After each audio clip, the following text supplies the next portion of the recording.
Matanya pun melotot sampai keluar ke arah situ. Ada yang sampai meluarkan darah, menetes darah. Rambut yang acak-acakan. Apapun yang akan terjadi, saya harus siapkan. Yang penting uang yang saya butuhkan ini betul-betul bisa terwujud. Singkat cerita, sepakat, lakukanlah ritual di situ. Setelah selesai bagi situ, uang pun dibawa oleh Mas Wawan, 4 miliar. Ketahuannya di saat mau belanja sesuatu, kok uangnya sendiri kok bau minyak dan ada aroma kembang yang aneh.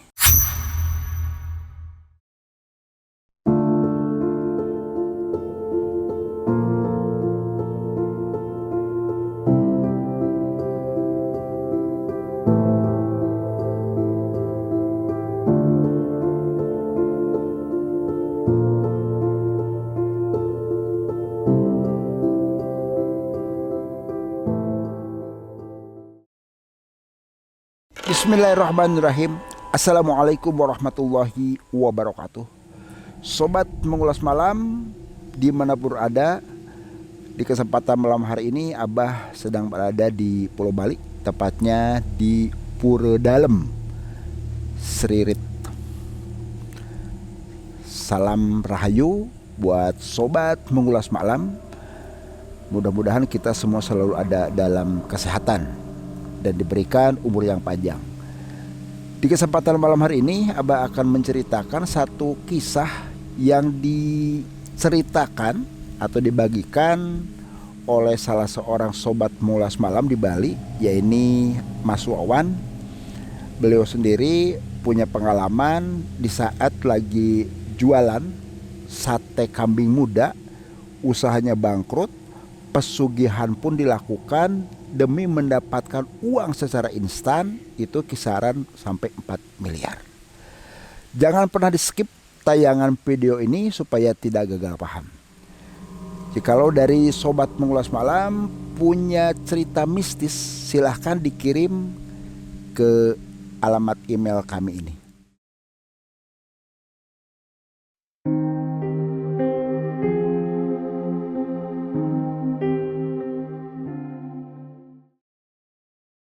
Kisaran tahun 2008, kala itu beliau sendiri masih usia ya kisaran 21 tahun lah, masih muda, masih single kala itu. Nah kebetulan Mas Wawan sendiri ini punya usaha. Dulu sih ikut bantu orang tuanya, karena orang tuanya sendiri seiring usia ini sudah boleh dikatakan ya udah lemah lah. Jadi dilanjutkan oleh Mas Wawan.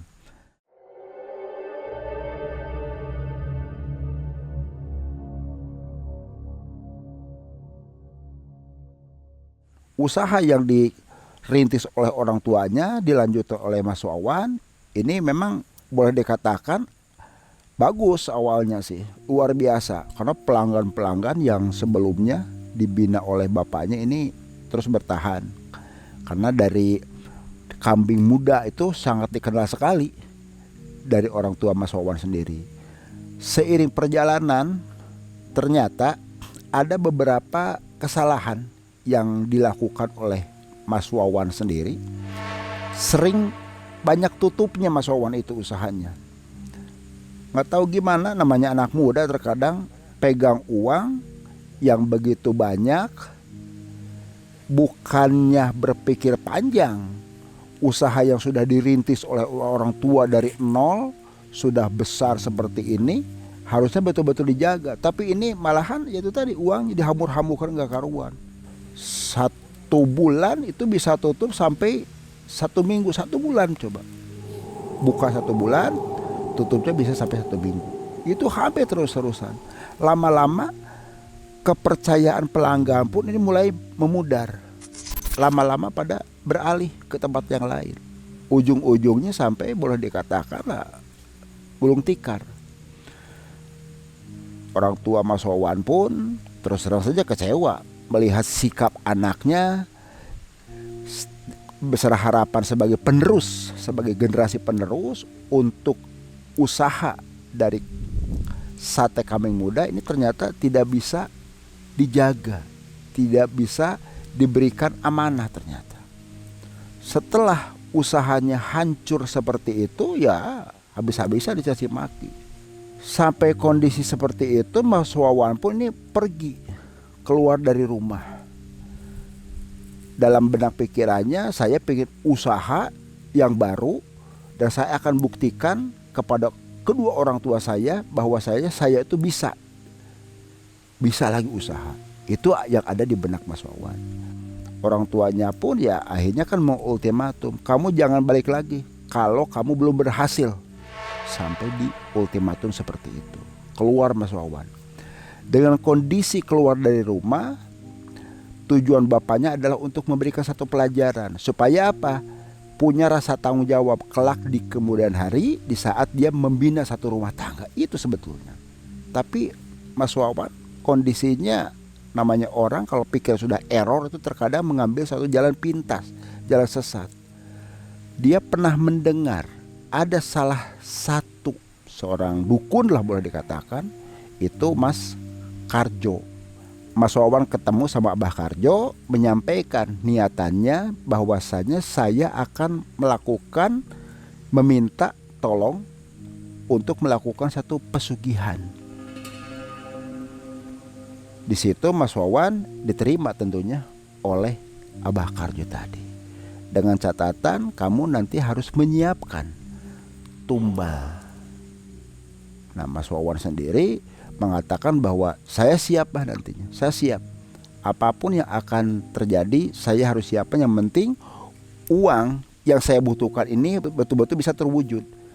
Singkat cerita, sepakat, lakukanlah ritual di situ. Dan uangnya pun nggak lama sebetulnya sih, karena di saat ritual dilakukan, satu sosok yang hadir itu sendiri. Kala itu Mas Wawan melihat dengan mata kepala sendiri. Di saat Abah Karjo sedang melakukan ritual dengan bakar kemenyan segala macam, pendupanya, kayu gaharu segala lengkap aja, sampai sesaji pun lengkap. Nggak lama kemudian ada satu sosok yang hadir persis di depannya Abah Karjo dan Mas Wawan. Jadi sosok tersebut itu aneh kala itu kan. Tubuhnya ini seperti manusia biasa, cuma wajahnya itu menyerupain monyet ke arah situ. Dan dia kaget gitu kan. Nah, otomatis setelah disampaikan apa yang menjadikan satu keinginan atau hajatnya Mas Wawan oleh Abah Karjo, disetujuin ceritanya. Disetujuin oleh si sosok siluman tadi. Uang di depannya Mas Wawan itu kisaran sampai 4 miliar rupiah. Itu sudah ada, langsung datang di situ uang tuh. Tempatnya langsung di kardus besar tuh. Ada yang 100 ribuan, 50 ribuan juga. Wow, senang banget. Nah, gak lama kemudian si sosok siluman tadi pergi begitu saja. Bah, gimana nih? Berhasil berarti uangnya bisa saya bawa? Oh, bentar dulu. Kata Bah Karjo ke Wawan. Loh, gimana Bah? Ini harus disempurnakan lagi. Maksudnya kan ini uang sudah ada Bah di depan mata saya sendiri, dan Abah sebagai saksinya. Betul, tapi ada syarat yang belum kamu penuhi. Bingung Mas Wawan, syarat apa lagi Bah? Satu syarat yang belum kamu penuhi, yaitu minyak misik hitam. Terus gimana Bah kalau begini? Ya kamu harus mencari. Dan ini yang asli. Mas Wawan yang awalnya sudah merasa senang bahwasanya uang dari hasil ritual pesugihan yang dimediasi oleh Abah Karjo sendiri ternyata tidak bisa dibawa seketika. Dengan penuh rasa kecewa segala macam, Mas Wawan pun pamitan.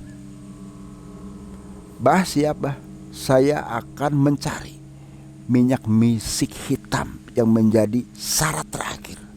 Saya akan mencari. Setelah selesai itu berangkat Mas Wawan Tujuan aja lah untuk mencari minyak misik hitam tadi. Mutar Mas Wawan di sekitar wilayah tempat kelahirannya, ternyata tidak ketemu. Kok susah banget gitu kan, nggak ketemu. Sampai ke temennya, yaitu Kang Dadang, cerita, Kang Dadang punya ini enggak informasi kalau nyari minyak misik hitam itu di mana?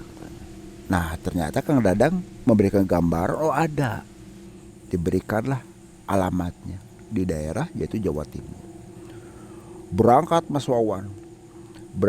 Wawan dengan kondisi keuangan yang sudah mulai menipis, dari daerah Jawa Barat memasuki wilayah Jawa Tengah, memasukin saat ke wilayah Alas Roban, karena perjalanan Mas Wawan itu sendiri itu naik bis.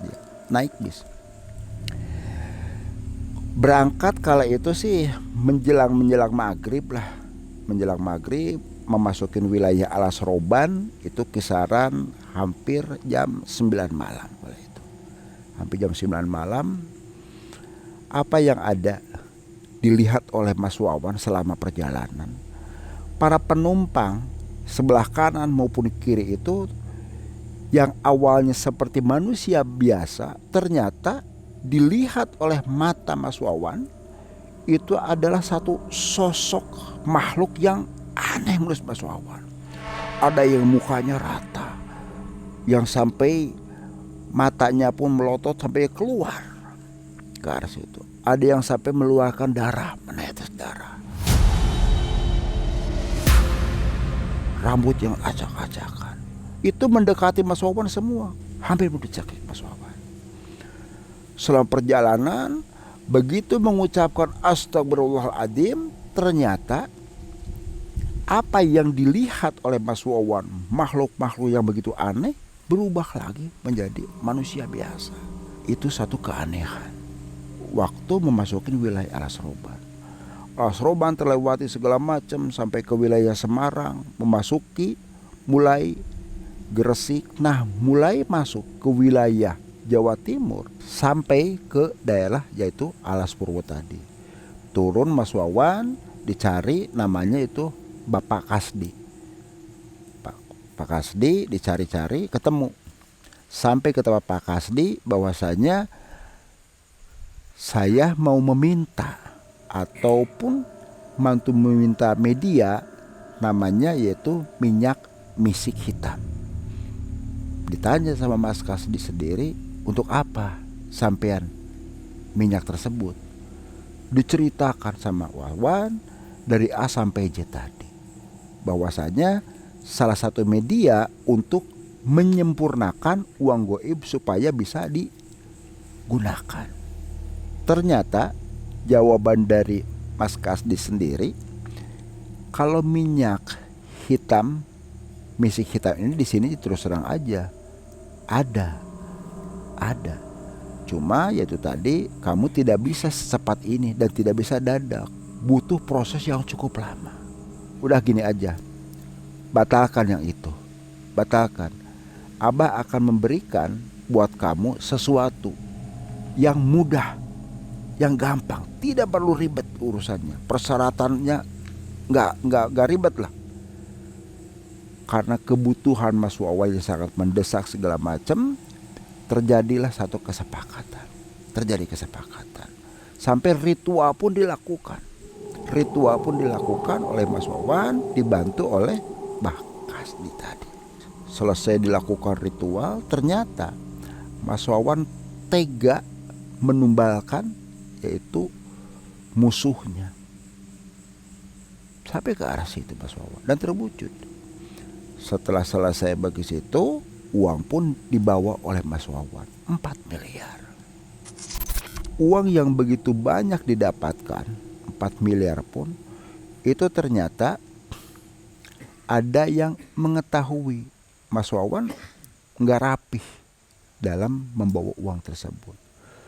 Ketahuannya di saat mau belanja sesuatu, kok uangnya sendiri kok bau minyak dan ada aroma kembang yang aneh. sampai ibur di wilayah tersebut tuh.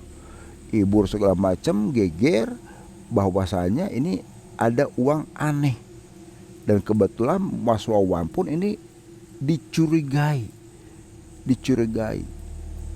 karena dikhawatirkan uang yang dibelanjakan oleh Mas Wawan ini akan berdampak negatif terhadap pemilik warung tadi. Mas Wawan dalam kondisi was-was, cemas karena ketahuan oleh salah seorang pemilik warung yang kebetulan anaknya sendiri itu memiliki yaitu tadi indigo. Aneh gitu kan. Uang yang dibelanjakan itu bukan uang 100 ribuan, ternyata hanya daun nangka yang sudah kering. Ribut kan, sampai ribut. Wasoba dikejar, ya alhamdulillah dia pun masih bisa selamat. Karena kondisi kala itu Mas Wawan di daerah Banyuwangi, dia tengah tanggung-tanggung nyebrang nyampe ke wilayah Pulau Bali. Sebelum nyampe ke Pulau Bali, dia kan naik perahu, nyampe di Selat Bali. Apa yang terjadi? Uang yang begitu banyak yang dibawa di tas itu jatuh ke laut. Nyampailah di daerah Bali. Untuk memenuhi kebutuhan hidup selama di Pulau Dewata Bali sendiri, Mas Wawan ya kerjalah, bantu-bantu, ada warung, dia bantuin cuci piring segala macam sampai ke arah situ, hanya untuk mendapatkan sesuap nasi. Bekerja Mas Wawan di salah satu tempat di wilayah di daerah Bali ini, bekerja di situ. Nah, karena Mas Wawan sendiri dilihat oleh si Mbok, karena yang menerima itu adalah Mbok Eni, itu ditanya lama-lama, kok Mas, sampean saya perhatikan kalau kerja sih benar, cuma kok kenapa sering ngelamun terus, katanya kan. Ada sesuatu apa yang dipikirin? Bercerita panjang lebar Mas Wawan ke Mbok Eni yang memang telah membantu Mas Wawan, bercerita banyak. Dari situ bercerita, akhirnya Mas Wawan pun disarankan oleh Mbok Eni suruh datang ke salah satu tempat di daerah Buleleng. Ceritakan aja apa yang menjadikan permasalahan kamu. Semoga mendapatkan satu gambaran dari Jiro Pandit tersebut. Disampaikan alamatnya lengkap, begitu namanya juga. Sampai dicari-cari ketemulah. Ternyata yaitu Jiro Pandit, namanya Bapak Mangku. Bercerita panjang lebar Mas Wawan. Nah, dari Pak Mangku sendiri, orang memang sosok orang sudah sepuh, banyak tamu ke arah situ tuh kan. Kalaupun di metode kita ini kan Mas Wawan harus dibersihkan badannya secara lahir dan batin, karena ternyata Mas Wawan ini telah melakukan hal yang salah, ke jalur yang sesat. Mas Wawan sepakat akhirnya menyetujui apa yang disarankan oleh Jiro Pandit tersebut. Mandi, lakukan segala macam, sampai lakukan ritual. Selesai itu ada perasaan satu ketenangan dalam hati dan pikiran Mas Wawan. Bekerja lagi di Mbok Eni Bali. Mas Wawan berterima kasih banyak ke Mbok Eni. Terima kasih Mbok atas bantuannya selama ini. Kalau Mbok tidak bantu saya, walau alam saya sudah, hidup saya mungkin sudah jadi gembel. Terima kasih banyak. Mbok Eni pun nyampaikan, jaga diri kamu baik-baik. Semoga kamu pun kalau mau bekerja di Mbok sendiri ya silahkan, ya cuma sebegini adanya. Syukur-syukur kamu bisa usaha yang lebih lagi lah kerja. Oh terima kasih Mbok. Jadi Mas Wawan sendiri tuh bekerja aja terus di Mbok tadi. Ternyata dia sambil mencari-cari informasi kerjaan. di Pulau Bali ini kan. Mencari kerjaan memang tidak semudah membalikkan telapak tangan ternyata kan. Bekerja di Mbok Eni di salah suatu warung, ketemu dengan sebut aja yaitu Teti. Mbak Teti sering ketemu dengan Mas Wawan kalau lagi belanja. Ternyata yaitu tadi, karena seringnya ketemu, ada udang di balik batu tadi, ada rasa cinta. Tapi karena persiapan belum memadain, keuangan segala macem, sampai pacaran cukup lama juga. Karena kebutuhan yang sangat mendesak, Mas Wawan pun masih ingat kepada kedua orang tuanya yang ada di Jawa Barat. Dia pamitan untuk balik lagi ke daerah Jawa Barat dulu, sambil mau minta doa restu dari kedua orang tuanya. Pamitan ke Bu Eni, terus juga ke pacarnya. Pulanglah Mas Wawan ke daerah Jawa Barat lagi, ke tempat asal mula Wawan dilahirkan. Ternyata apa sobat yang terjadi? Sesampainya di rumah, dia menyampaikan apa selama ini perjalanan hidupnya. Orang tuanya pun ya betul-betul kaget sekali dengan kondisi Wawan yang begitu nekat. Bapaknya sempat sampai mengingatkan, saya bukan berarti mengusir kamu. Kamu ini supaya berpikir bahwa kelak kemudian hari kamu itu akan meningkat dewasa dan kamu pun akan berkeluarga, supaya ada rasa tanggung jawab.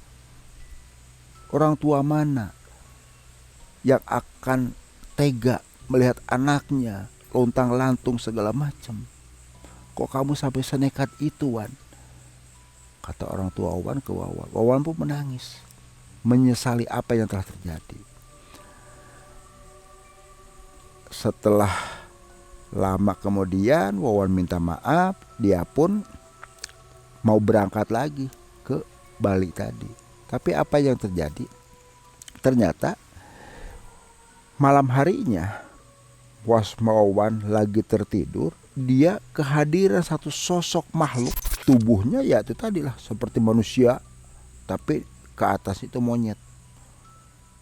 Menagih ke Wawan bahwasanya persyaratan belum dipenuhi. Mas Wawan karena sudah adanya pemutusan dia menyesalin, ternyata tidak mudah begitu saja, meskipun sudah dibantu di daerah Bali tadi. Dalam kondisi tidak nyaman segala macam, sampai pipinya Mas Wawan itu ditempeleng. Perasaan ada nempeleng. Ternyata keesokan harinya di saat bangun itu bengkak dia tuh. Pipinya bengkak, memerah segala macam. Kaget dilihat oleh orang tuanya. Wan, kenapa? Muka kamu kok sampai bengkak itu? Pipi kamu yang sebelah kanan ada bengkak. Bercerita panjang lebar Mas Wawan kepada kedua orang tuanya. Sampai Mas Wawan pun bertekad tetap dengan kondisi muka atau pipinya sendiri yang sudah bengkak itu, dia punya tekad tetap harus berangkat ke Pulau Bali menemui calon istrinya. Dia motor yang selama ini Mas Wawan pakai lama nggak dipakai, yaitu motor Mio warna hitam. Dipakailah motor Mio tersebut dari Jawa Barat, tempat tinggal Mas Wawan, melalui Jawa Tengah, Jawa Timur, sampai ke wilayah Bali. Nah dari situ karena Mas Wawan sendiri ada keinginan, sudah merencanakan untuk pernikahan, dia pun bekerja lagi. Bukan di Bu Eni yang warung makan tadi, tapi di salah satu tempat, yaitu di toko penjualan AC. Toko penjualan AC dia bekerja cukup lama, kurang lebih sekitar 3 tahun. Uang sudah terkumpul segala macam, sampai Mas Wawan pun melamar kepada si gadis idaman hatinya tadi. Orang tua dipanggil, orang tua Mas Wawan, calon mertua pun dipanggil, sepakat, akhirnya terjadilah satu pernikahan. Alhamdulillah Setelah menikah dengan gadis pujaannya, istrinya pun sekarang sedang mengandung kisaran usia 4 bulan. Mas Wawan yang berawalnya tadi usaha rintisan dari orang tuanya, tapi karena dia sendiri terlalu berleha-leha, rasa tanggung jawabnya kurang sampai hancur, dijadikan semua ini sebagai pelajaran. Mas Wawan ngewanti-wanti apa yang disampaikan, pengalaman dia ini sendiri, ini bisa diambil satu hikmahnya. Apa setiap usaha yang udah dilakukan ini betul-betul harus dijalankan dengan penuh rasa tanggung jawab. Jangan sampai seperti saya, kata Mas Wawan, berleha-leha begitu saja. Ingat sobat, jangan pernah takut jin dalam bentuk apapun, geprek dengan keimanan dan ketakwaan kita kepada Allah Subhanahu wa taala. Ingat sobat, kamu tidak sendirian. Wassalamualaikum warahmatullahi wabarakatuh.